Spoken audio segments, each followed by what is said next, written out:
And you're But like, it's so important to have feedback in the various levels. Like I remember,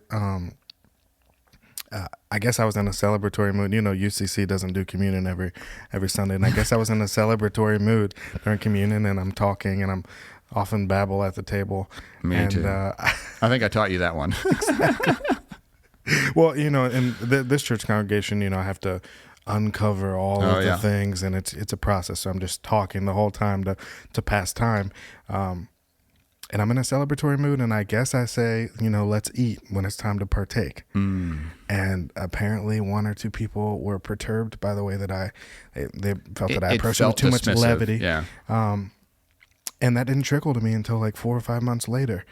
I had no idea. Yeah. And it was like, I might have addressed that. I might have looked at that internally if I had known that before. Well, I know, but that's the sort of part of like what you can do with it now is go like, all right, I can be a little more intentional, and you can hopefully go to that person and say like, that was an off the cuff thing, and here's what I was thinking.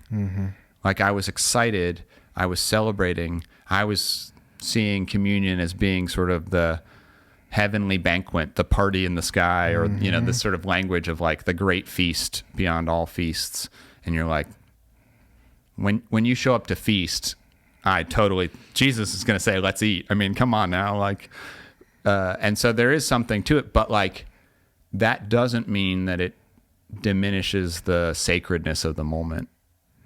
And that person may hear that. They may not hear that. Yeah, like, of course. But like, it gives you a chance to like meet them where they're at. And hopefully it gives them, you can take the criticism like as a like, I mean, at least I hope to never be flippant in ministry. Like, you don't want, I'm not ever intentionally dismissive of another person. Like, you have something to teach me, even if what I need to learn is like, I'm not going to listen to your perspective because I don't agree. Right. But like, it doesn't mean they're wrong. It just means it's not right for me.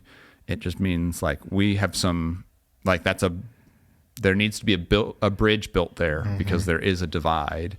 And usually I have found most people want to build that bridge.